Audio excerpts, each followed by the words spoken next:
Да си кажеме добре дојдовте. Што значи допинг и какви се искуствата на македонските спортисти со него?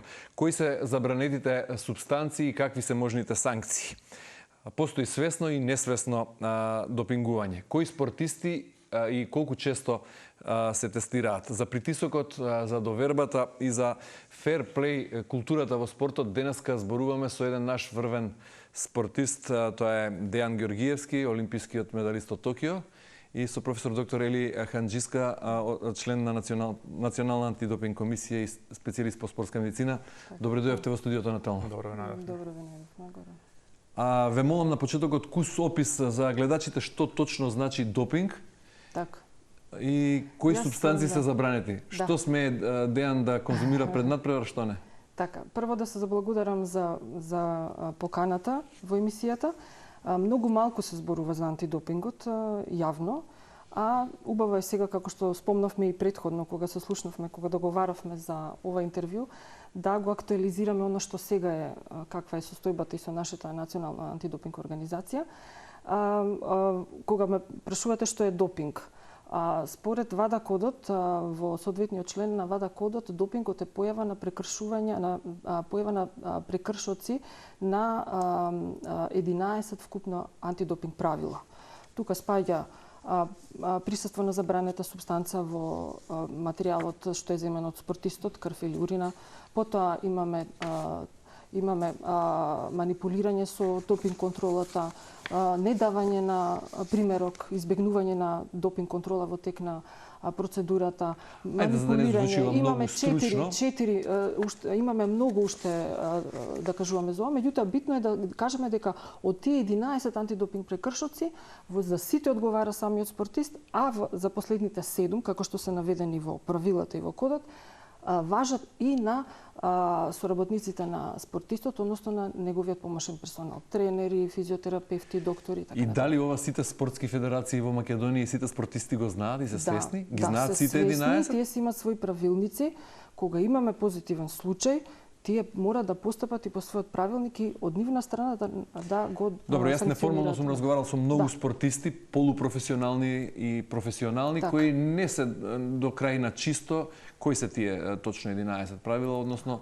Тие си се правила кои што се наброени добро во наведени добро во нашиот правилник. Сега се уште сме работиме според правилникот, антидопинг правилникот на македонското НАДО, иначе и ги имаме во кодот добро наведени. Спомена во најавата, од март лани имаме нов закон за антидопинг. Насловот е Закон за борба со допингот во спортот и негово спречување. На сила е од март минатата година. Меѓутоа, новините се само се уште на хартија, бидејќи ништо од него не е имплементирано во пракса. Например, не е формирано тоа ново тело, односно Национална антидопинг организација, НАДО МКД. Зошто ништо не се спроведува во пракса од новиот закон? Ова прашање се провлекува, да речеме, низ годините наназад. Еве да само една ретроспектива да направам. Ние од како сме формирани како комисија, како функционира нашето НАДО во форма на комисија под владиното тело за спорт, сегашно Министерство за спорт, претходно Агенцијата за млади и спорт, ние бевме дел од една источна европска организација која што траеше до 2021 година. Што значи тука во таа организација во суштина членува негде вкупно 8 земји од Источна Европа, кои што на кои што им треба, да речеме, подкрепа и помош во однос на работењето на самата организација, како најслабо развиени, да речеме, така и не уважува. Меѓутоа тоа траеше до 21 година. Се распадна таа организација, директно сите земји попаднавме под ВАДА и ВАДА, Светската антидопинг агенција е ВАДА, значи воведува еден нов концепт да секоја сега од овие земји членки биде подпомогната од земја менторство. Добро, многу е долг воводот, немаме толку време. Мораме по-концизно одговори. Конкретно, на првиот состанок... Прашањето беше зошто не се имплементираат новините од законот? Чекаме се уште. Информацијата е, значи, знаат, информирани се добри од Министерството за спорт и владата на нашата држава. Значи, чекаме на нивно решавање на финалниот чекор. Се надевам, длабоко сум уверена, имам доверба дека затоа што имаме позитивни сигнали, дека се говори дека ќе се формира, меѓутоа ќе видиме се надеваме во најскоро време. Од големо значење. Најскоро време е година и половина. Значи потребно е, неопходно е формирање на независна организација за антидопинг, затоа што одговорностите и работата се зголемува, обврските се големи, вака работиме од ентузијазам, од љубов, се фокусираме временски колку што е потребно, колку што ние можеме, затоа што секој си има своја работа, меѓутоа работите, обемот на работа на вистина од година на година се зголемува и одговорностите вада што ни ги дава се стандардите јакнат. Да, затоа што постојано сме мониторирани што работиме, колку едуцираме, колку тестираме и колку него применуваме тоа што сме го запишале на хартија како закон. Така. Дејан, еве конечно да му дадеме збор, иако сме имале можности да ти честитаме за сите досегашни спортски резултати и сите меѓународни надпревари на кои си ја представувал Македонија и си успевал, си постигнал одлични резултати. Честитки уште еднаш. Какво е твоето лично искуство со допингот досега? Ти благодарам на честитките. Па видите, јас со допингот никога сум немал проблем, бидејќи јас и најобични суплементи не користам, да речеме, ни протеин, ни креатин, такви ствари. Имам пробано некој период од животот, но сум приметил дека моето тело тоа не му одговара и не му помага, така да никога сум немал проблем, но како што зборевме на почеток на емисијата, пред да почне емисијата, има некои субстанции што треба да се знаат дека не сме да се користат, бидејќи ние како спортисти пред да почнеме се занимаваме тоа професионално, не сме ни текнали на крајна памет дека некој таков аналгетик или некој, не знам, спреј за нос може да биде забранен, така да добро е тоа сите спортисти го знаат и сите што се занимаваат со спорт да истражат малку повеќе околу тоа, бидејќи од мало невнимание може да си направите голем проблем. Имаш впечаток дека твоите колеги во теквондо клубот Бутел сега каде што тренираш или и другите млади спортисти кои почнуваат да се занимаваат сериозно со спорт се свесни за овие ризици за ненамерно, односно несвесно допингување? Па мислам дека не само кај у спортот теквондо, туку повеќето спортови дека поготово тие што се помалите категории, тие не ни знаат што е допинг, бидејќи јас искрено пред да почнеме емисијата со докторката Ели правевме мовет, ја мисля дека до 18 години не ги тестираат спортистите, на таа ми кажа дека сега дека тоа било актуелно дека се тестираат, но знаете како, можеби јас не го знам тоа бидејќи никој пат не сум ни планирал да користам нешто недозволено, секој пат до сега ми имам направено повеќе од 10 пати допинг, секој пат сум бил чист, сум немал ништо. Но тоа е оставено на личната волја и самосвест, така? Па така е, видете, некои други клубови, у некои други држави и самите тренери уште на спортистите кои се помали знаат да им понудат и допинг и сите го знаат дека тоа е забрането, но тоа е све до тренерите, бидејќи на некој му е побитен личниот успех како тренер отколку здравјето на самиот спортист. Ајде, доктор Ели, да ни објасни што се и како оди тоа тестирање за допинг. Кој се тестира во Македонија, така. Кои спортови се најчесто таргетирани, дали има одредени спортови сите актуелни спортови, значи добро, сите дисциплини. А кои спортисти и во која фреквенција, колку често се тестираат? Најнапред треба да се направи една годишна програма, односно план за тестирање, тест дистрибушен план се прави. Според тоа што следи во таа година, дали имаме олимписка година, дали имаме олимпијада, сега имаме скијачи што ќе одат на олимпијада, нели? Ја направивте за 2026 програмата? Па веќе планираме што е актуелно, што ни следи и тие спортисти што се планираат, дали ќе бидат во тек на надпревар тестирање или надвор од надпревар, тоа се двата начини како ги тестираме, знае Дејан добро. Со примерок на крв и урина е само значи се зема примерок, се зема урина примерок на крв, може да се земе и двата примерока, и може еден спортист безброј пати годишно да биде тестиран. Нема правило за ограничен број на тестирање. Но како тоа влијае врз неговите патувања на тренинзи? Значи најнормално влијае, тие се едуцирани, знаат дека се подлежни веќе кога се ставени во тестинг група, тој тестинг пул, базен за тестирање, значи има две групи, регистар тестинг пул и тестинг пул за кои што се информирани претходно и тие веќе даваат информации за достапност за нивната за нивната локација, каде се наоѓа, кога има тренинзи, кога патуваат, ние тоа го гледаме во тој Адам систем каде што влегуваме, знаеве, на него сме правиле, да речеме. Во просек колку тестови годишно се спроведуваат?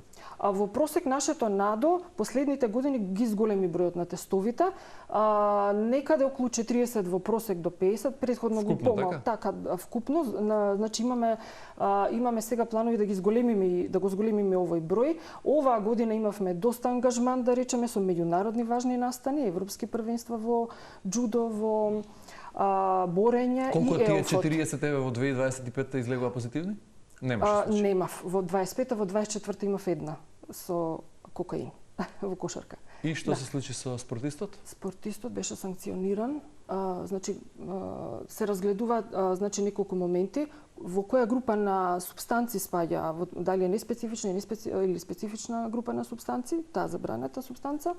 Потоа многу е важно тој спортист да даде изјава дали е свесен, дали признава дека го земал тоа средство. Ете, во тој конкретен случај што велеше спортистот во 2024-та? Свесно земал кокаин за да се опушти во претходната? Во конкретниот случај 24-та немавме изјава од спортистот. Спортистот не се пријави, воопшто не дојде ни во постапката на сослушување, кога беше контактиран и од нас и од комисијата за сослушување, така да доби санкција која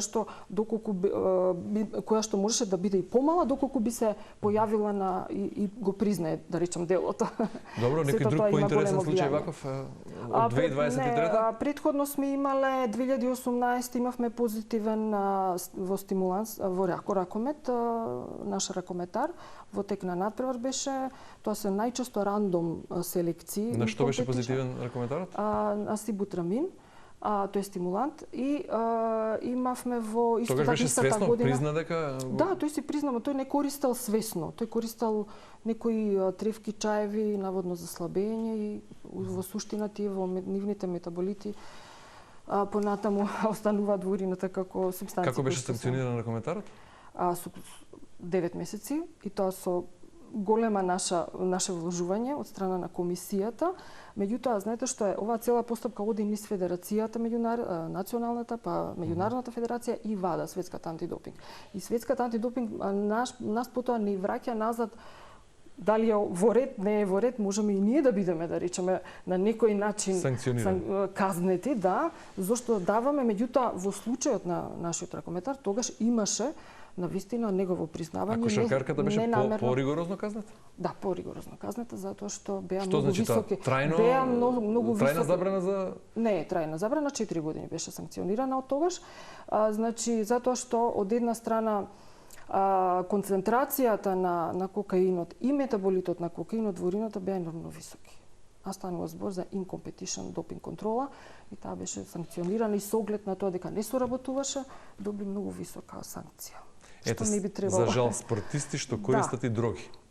Така. Добро. На листата, колку што јас можам, вие ќе дополните секако, анаболни стероиди, она што е за зголемување на мускулна маса, за која веќе забранети и во тек и надвор. Зборувавме овде исто така за употребата на такви работи во фитнес центрите низ Македонија, за жал.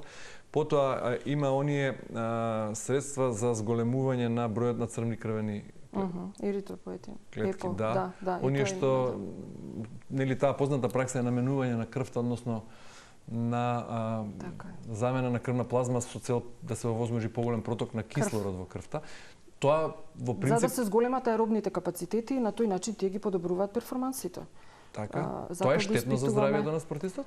Ако се што е во преголеми дози, се е штетно, за се важи дека е штетно. Меѓутоа не е штетно како анаболици или како кокаин, како дрога. Како не се штетни, анаболните стероиди се штетни. Заменување на крвта, велам, не е на тоа ниво како анаболици и како дроги. Сега зависи колку е користено и во какво формат е користено, значи се тоа има врска. Конкретно анаболиците се многу штетни. Тие за сите овие што се супстанции на забранетата листа, кај што се анаболиците, сите тие имаат и медицинска индикација. Ги користиме во терапија на различни медицински Гледам тука хормони, например тестостерон, ако некој употребува за зголемување на мускулна маса. Таков хормон, тоа е неоправдано, веројатно недозволено. Недозволено, тоа е во групата на анаболици. Добро, што би направил Дејан ако пред важен надпревар почувствува главоболка или затнат нос? Смее ли да се напие аналгетик за апче за глава? Да, може да се напие. Дејан е добро едуциран. Има добро едуцирана негов таму придружба во клубот. Меѓутоа, ние апелираме не само на Дејан, на сите спортисти да се консултираат претходно со нас доколку нешто се сомневаат, не им е јасно. Значи ние тоа го кажуваме и во антидопинг едукацијата. Вчера имав на рекреативци добра една антидопинг едукација. Значи може да користат, меѓутоа кој смеат да ги користат, затоа што ако тој аналгетик содржи, пример, стимуланс псевдоефедрин, како што е да речеме кафетин колд. Кафетин чист не е забранет. Кафетинот не е на забранета листа. Тој беше едно време од 2003. Смее ли спреј за нос да користи? Спреј за нос зависи што содржи. Сепак зависи што содржи. Ако му е затнат носот, не смее да користи. Ако има стимулант, не смее да користи, тој може да биде допинг позитивен. Затоа псевдоефедрин, ефедрин, затоа треба да се консултираат што на лице место користи. Добро, смее да користи витамини? Како додаток, како суплементи во исхраната? Во однос на суплементите, витамини да, и додатоците во исхраната сите што се користат, да речеме, од креатини, од сите понатаму суплементи во исхраната, дозволени се, не се тие на недозволената листа, меѓутоа тука станува збор прашање за контаминација на тие производи во текот на нивното производство. Јас сега се вратив од еден воркшоп под организација на антидопинг лабораторијата, каде што ги праќаме примероците во Сајбесдорф. Темата беше баш за контаминирани производи и начини на контаминација. Значи, имаме голем процент на суплементи кои што се загадени со забранети супстанции, а станува збор за нивниот тек на производство. Светското искуство Предходно се правеле тука, поминувале стимуланси или стероиди, па ги пуштаат креатинот или останатите. Во светот постои доста случаи на санкционирани спортисти кои секако ќе, значи, користеле храна со хормони, па биле позитивни. Сега вака, во однос на храната има една новина последниве години во некои земји како што се Мексико, Кина, Гватемала, има случаеви позитивни на кленбутерол, на стероиди кои што се присутни во месото, кои што ги јадат спортистите во рестораните. И тие спортисти се жртви. Имаше во светски рамки познат еден FIFA куп U17. Над 100 фудбалирчиња беа позитивни на кленбутерол. Биле во тие држави, се хранале со тоа месо. И како на тој начин се упропастува една спортска кариера? Во тој случај се отвара постапка и на таа бројка позитивни кои што се хранат од исто место, од тој ресторан, се отвара постапка и се спроведува истражување. Истражувањата покажуваат дека во примероците од месото во тие ресторани кај што тие јаделе имаме таков хормон, за жал. Значи тоа е тоа. Значи тоа го имаме веќе познато, тоа е веќе широко познато последниве години во неколку земји, меѓутоа треба да внимаваат спортистите сепак од каде се хранат, што земаат храна и така натаму. Дејан, колку честа тема е допингот во вашиот секојдневен ритам на функционирање, на подготовка, на тренинзи, на надпревари, или на пример на некој одреден врвен надпревар си се довели во ситуација да се прашуваш дали противникот е толку добро подготвен или можеби користел допинг? Колку често допингот е тема на размисла или на разговор? Искрено, за некои спортисти вака што ги знам во мојата категорија, за некои имам претпоставки дека користат, бидејќи нивната форма се гледа, што и еден случај имаше пред 5-6 години. Зборуваме за Македонија или не? Не, зборам. Во Македонија нема толку врвни спортисти, нема професионални спортисти, општо теквондо зборам као сениори, ние сме многу малце, десетина.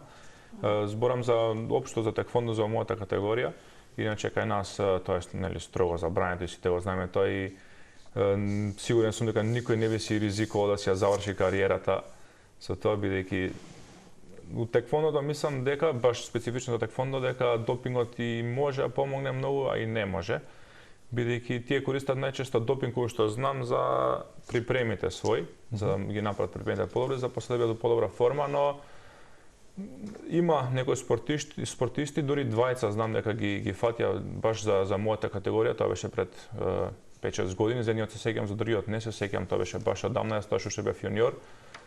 но забрането и на сите повисоки надпревари, како од Европско, Светско првенство, Гран При, на Олимписките игри, секојаш скоро има допинг контроли. Кај врвните спортисти, особено притисокот за добри резултати е нели голем? Така. Очекувањата од клубот, од околината, од заедницата. Дали тоа ги доведува некогаш во ситуација твоите колеги да размислуваат, да се сомневаат, односно да размислуваат за допинг, бидејќи се под притисок за да остварат добар резултат? Како што ти кажав, јас искрено мислам дека за теквондото допингот не може многу да помогне. Сега другите генерално зборувам. Да, другите не знам како размислуваат, но и не знам што ги тера. Искрено не сум имал контакт со некој што знам дека користел, па да ми Не каже. си имал контакт со колега што имал искушение? Не сум немал. За свесен допинг? Не. Така да не знам, не можам да кажам како размислуват и дали имат искушение, дали да користат допинг, дали не, дали тоа ќе им помогне. Не знам што да размислуваат, бидејќи што кажав, не сум имал контакт со некој така. Бидејќи си лик на македонскиот спорт нели од 2022 наваму, дали можеби некогаш си се запрашал или загрижил дека можеш да станеш жртва на ненамерен допинг, како што има случаи во светот поради некој суплемент, лек или контаминирана храна? Па не, бидејќи како што кажа докторка Телица, време ние сме во контакт со нив и со нејзиниот сопруг да го поздравиме оваа прилика. И плюс мојот тренер е доктор, така да сега пат се консултирам со нив што смеам и што не смеам да користам, така да сум ја немал таа грижа на совест дали ќе може да бидам ненамерна жртва. Да си ја загрозиш својата врвна репутација што ја уживаш во моментот. Меѓутоа има и други начини на контаминација ако сме веќе ке ненамерен допинг. Јас сега најново само да споменам контаминација од интимен контакт. Има такви случаеви, имавме ние во светски рамки кај една во каное спортистка, која што од интимен контакт со нејзиниот партнер се контаминира со стероид. Исто така и во мечување имаше скоро во светски рамки ненамерен допинг од стимулант. Значи, или средства кои што го користат во тераписки цели нивните партнери и тие се контаминираат. Поради тоа веројатно се предвидува и карантинот како форма на врвните спортисти ги држат во карантин неколку денови пред клучни надпревари. Дејан спомна дека во теквондото не може да влијаат многу тие стимуланси за подобрување на перформансот веројатно или за подобар резултат. Кои спортови во Македонија се повеќе таргетирани или поподложни на допинг? Или, ако можем да ги наречам, ризични? Вака сега, ние ризични, да, ние кога правиме и план за тестирање, правиме според една препорака од меѓународниот стандард за тестирање, кој што се нарекува risk assessment, односно се прави една програма со ризични спортови, меѓутоа и од тој ризик, степен на ризик зависи од многу фактори, зависи од физиолошките поени на самиот спорт или дисциплина, потоа од физичките подготовки, потоа зависи од историја дали имал во тој спорт дали имало претходно некој допинг, потоа некои разузнавачки информации, дали имаме ние слушнато и тоа функционира денес, ние во делот на Кога велите разузнавачки, од каде ги добивате тие информации? Па од секого можеме да ги добиеме и од спортисти, можеме да добиеме од секого и тоа е возможно. Има една платформа, самата Светска антидопинг организација и кај нас на страницата на банерот за допинг постои спикап да се пријави случај доколку се сомнева некој што се допингува. Тоа може да биде најчесто е тоа меѓу спортистите. Добро, не ми одговоривте конкретно кои се спортови најтаргетирани генерално? Најтаргетирани во нашата држава тестираме кошарка, фудбал обавезно, кошарка, ракомет, овие што се боричките спортови, имавме карате, џудо, теквондо, значи пливање, да не испуштам нешто, скијање сме тестирали, сега не е тоа на план, така да имаме доста Добро, за повторно за личниот впечаток на Дејан, кога последен пат си бил тестиран за допинг? Па мислам дека тоа беше 2023 година. така се сеќавам, да, тоа беше во Полска на европските олимписки игри. А таму, дали чувството кога ќе ти земат примерок на крв и додека ги очекуваш резултатите, имаш некаков немир во смисла на тоа и покрај добрата грижа на тимот на доктори Ханџиски и твојот личен доктор што те следи на патувањата, можеби несвесно, поради конзумирање на храна или поради личен контакт или поради друга ситуација, резултатот може да излезе позитивен и како тоа би се одразило врз својата репутација, врз својот углед? Па не знам, до сега никогаш сум немал грижа на својот, секој пат сум си бил, да кажам, дека лавав, но тоа би се одразило сигурно многу лошо, бидејќи тоа е на црна дамка у целата кариера, плюс не дај Боже ако те санкционираат да бидеш надвор од надпреварите подолг период, тука може да ти заврши кариерата, бидејќи да не се настапуваш и да не се бориш повеќе од 6 месеци, повеќе од година дена, тоа е многу голем проблем. Ние знаеме спортисти што имале повреда некоја што не настапува 5-6 месеци, после тоа многу тешко се враќаат на самите во трка на освојување олимписка норма, така да сигурно тоа би било нешто најлошо што може да му се деси на спортист. Добро, доктор Ели, спомнавте вие во објаснувањето за кошаркарката и ракометарот кои биле позитивни. Да, има и други случаи, не се само тие. Каква е постапката кога ќе се добие позитивен резултат? Вие спомнавте да може спортистот да соработува или да не соработува, меѓутоа генерално кои се чекорите? Само накусо и кој ја одредува санкцијата? Вие сами или меѓународната организација? Да, значи вака, ние добиваме резултат од ВАДА акредитираната лабораторија, кај што ги праќаме примероците, добиваме резултат од лабораторијата кој е веродостоен. И кој што извинете, ние во Македонија немаме акредитирана лабораторија? Немаме акредитирана лабораторија. Мора во странство да се испрати. Ние ги испраќаме во Сайбесдорф, Виена, Австрија и повеќето земји од регионот таму испраќаат. Значи, за да имаме акредитирана лабораторија треба да имаме многу услови. Значи, колку време се чекаат резултатите? Резултатите заедно максимум 2 недели. 10 до 2 недели. Не е тоа брзо, ден за ден. Па не е ден за ден, значи зависи што се бара во тестирањето. Значи ги добиваме резултатите кога имаме позитивен, значи присуство на забранета супстанца, гледаме со која концентрацијата, пишува све во извештајот. Лабораторијата не знае кој спортист е тестиран, тоа е според кодот кој што го имаме во. Така е анонимно секогаш? Анонимно е, да, тоа само ние го знаеме, го знае спортистот кој што е правен за допинг контрола и подлежал на допинг контрола и веднаш првиот чекор се однесува на информираноста на спортистот и Националната федерација. Званично ги информираме и го повикуваме спортистот кој што е позитивен да даде свој исказ, своја информација. И тоа треба да оди написмено, дали тој признава, не признава, зошто го земал, не го земал и така натаму. Потоа му објаснуваме на спортистот дека има право да побара од лабораторијата да се испита и вториот пример, односно примерок шише Б. Затоа што примерокот кога го колектираат на урина или за крв, се дели во истата урина или крв се дели во два примерока, А и Б шиша. А шиша се тестира првенствено, ако има позитивен допинг случај, тогаш има право спортистот да побара и да се испита и шиша Б. Меѓутоа, за тоа може... Санкцијата на крај која одредува?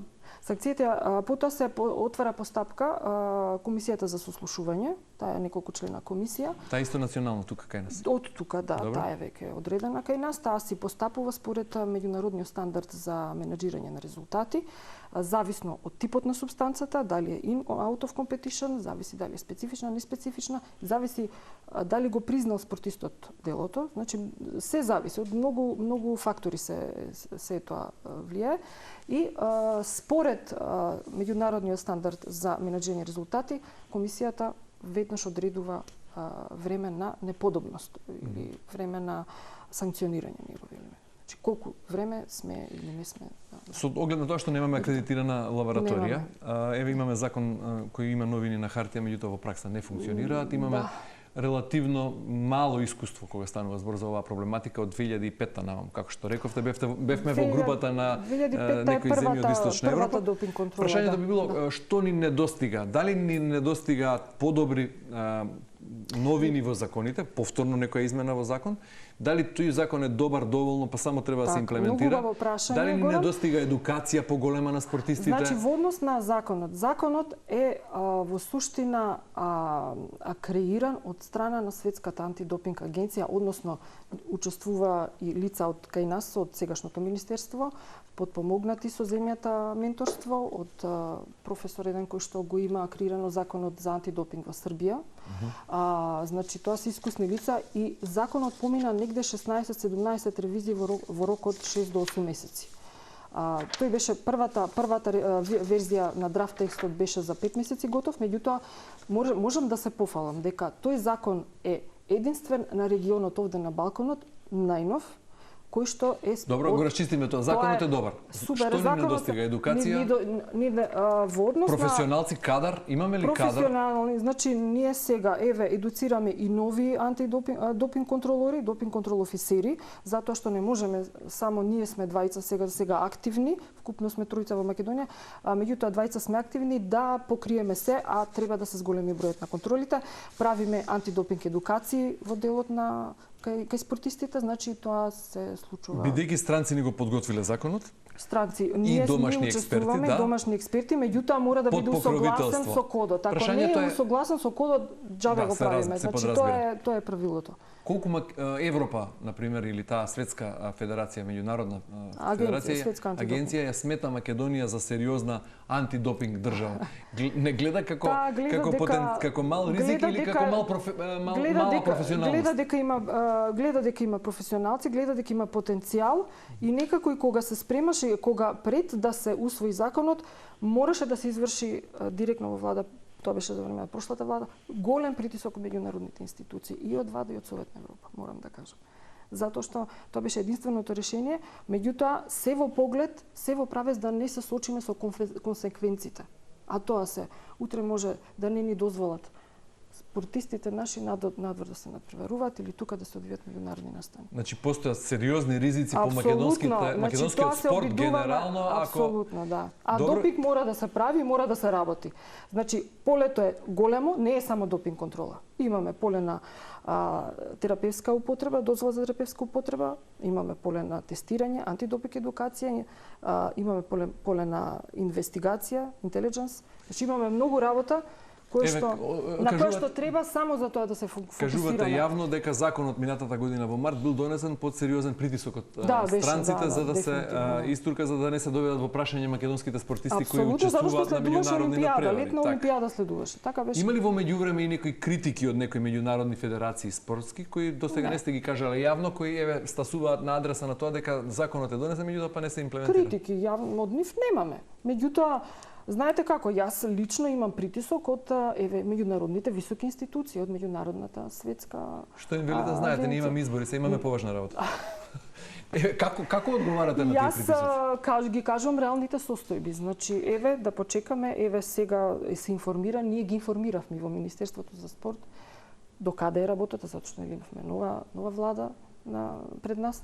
Беа информирани исто така и во владата, така да ние и до денска сме под големи притисоци. Јас тоа морам да го кажам, а исполнуваме се затоа што некој се фокусира, некој се ентузијазам на вистина работи, многу сме се вовеле во тоа, само неколку сме во Македонија стручни лица за тоа, а работата е се поголема и пообемна и посериозна. Како стоиме регионално, ако се споредиме со соседите, например од земјите од Европска унија или од членки на Европската унија или па од Западен Балкан? Вака се, соседите од Европска унија имаат антидопинг независни организации години назад. Србија има повеќе од 15 години, Босна има 15 години. Сите значи сериозно ја да, Словенија има. Сега, да се пофалам сега, например, кога бев сега се сретнав со представничка од антидопинг организација на Црна Гора. Они имаат агенција, немаат закон и сега го користат нашиот текст на законот за припрема на нивниот драфт текст за антидопинг. Значи, законот е еден од најновите и најусогласените според најновите меѓународни стандарди и кодот. Значи на хартија сме најдобри, во пракса таму сме кај што. Иначе има доста напредување во другите земји во регионот, од страна да речеме Албанија, Косово, сите тие што бевме членки на ЕРА, кажувам, многу се понапреднати и мрднати од некоја точка. како што беа претходно.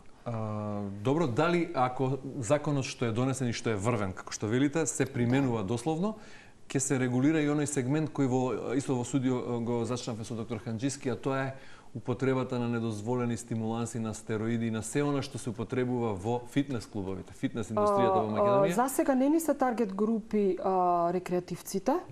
Вршиме на нив антидопинг едукација. Оваа година доста се фокусиравме на таа таргет група, меѓутоа во иднина може и да иначе стојат во законот како такви. Меѓутоа сепак се уште не ни се.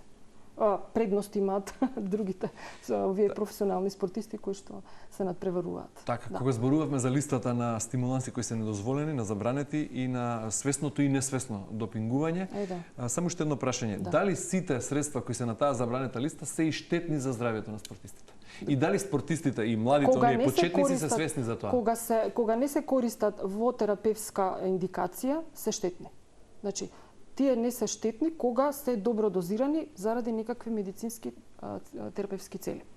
И како такви ги земам. Например, имаме ние спортисти кои што мора да земат инсулин, нели?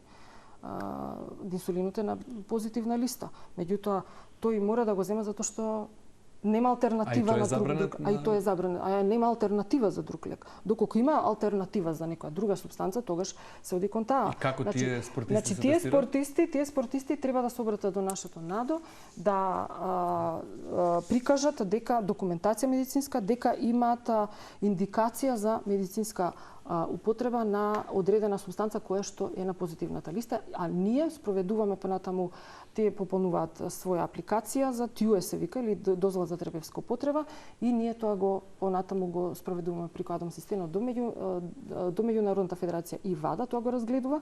ВАДА врши супервизија на таа документација и со сите медицински документи треба да биде одобрено. Значи, само доколку се одобрува користење на забранета субстанца само за медицински терапевски цели, доколку има добра медицинска подкрепа, односно документација. Не може да се даде дозвола за терапевска употреба ако земал спортистот предходно Фервекс или Тилолхот, нели? Каде што имаме бил настинат. Тука немаме ни оправдување медицинско. Така, Дејан, кога последен пат си бил настинат или си имал потреба од медикаменти? Па, не знам, има претходната зима, мислам дека како што го пријави тоа во твојот лекарски тим во ситуација да се заштитиш од можноста да бидеш тестиран за антидопинг токму во тие денови? Па не, затоа што кажав, мојот тренер ми е мој матичен лекар, така да тој знае кои лекарства треба ми ги даде секогаш, така. Така. Но во услови кога слушаш еве на пример од доктори, ја познаваш проблематиката и кога гледаш дека работите не функционираат онака како што треба и тоа создава недоверба генерална во институциите. Како се чувствуваш како врвен спортист кој од кого јавноста очекува врвни резултати и натаму, а работите во спортот не се онака како што треба да бидат? Па знае дека ние како спортисти не треба да се замараме со такви работи, ние треба да бидеме само фокусирани на тренингот и на надпреварите, но за жал кај нас мора. Кој треба да се замара со како што институциите? Сигурно не треба ние самите спортисти наши да тренираме и да настапуваме, така да и треба да бидеме, да имаме повеќе едукација, како што у последниот период има повеќе, но не треба да размислуваме толку на тоа, бидејќи треба институциите да застанат позади нас, бидејќи ние не се бориме таму сами за себе или за нашиот клуб или за нашите тренери, ние се представуваме Македонија, така да треба да имаме поддршка. И за крај уште еднаш младите теквондисти, например, од твојот клуб, колку се некогаш во искушение или во дилема под притисок на побрзо да напредуваат во спортот, да направат подобри резултати, па да земаат само едноставно, како што велиш ти, протеинска терапија или протеински суплементи, а од друга страна ризиците по нивното здравје и можноста да бидат позитивни на допинг, што би ја загрозило нивната репутација. Па знам дека кај нас во клубот јас сум им пример дека и без користење на допинг супстанци може да се оствари големиот успех, така да немаат потреба да бидат во искушение дали треба да користат нешто или не. Добро, во спортот нема брзи резултати, потребна е дисциплина и многу одговор, браво. И многу скромен секоја чест ден, што во пракса ние правиме, брзи резултати ни требаат и тоа веднаш, ни требаат веднаш резултати, бидејќи законот е изгласан и на сила, меѓутоа не се почитува. Што очекувате вие? Како вие соработката со новото сега со Министерството за спорт? Велите притисоци трпите таму, што ви велат надлежните? Притисоците се со години наназад. Кога очекувате малце нешто да се олабавија случи? притисоците кога се донесе законот. Е сега нова влада, запознаена и вада за тоа, значи имаме нова влада. Мислам од лани сето тоа, меѓутоа запознаете. Се надевам да. Кога? Не знам тоа. Тоа не зависи. Нема конкретен одговор. Немам одговор на тоа прашање, стварно. Значи имаме позитивни импулси од таму, меѓутоа кога навистина дадовме се од цело објаснивме. Јас верувам, имам доверба и во премиерот и во формирањето на така. Доктор Ели Ханџиска, специјалист по спортска медицина и член Националната антидопинг комисија, и Дејан Георгиевски, врвен спортист, ви благодарам многу за учеството во денешната емисија, ми ја направивте емисијата. Благодарам и на тебе. Почитувани, вам ви благодарам за вниманието со кое не следите. Останете на фреквенцијата на Телма и имајте убав ден.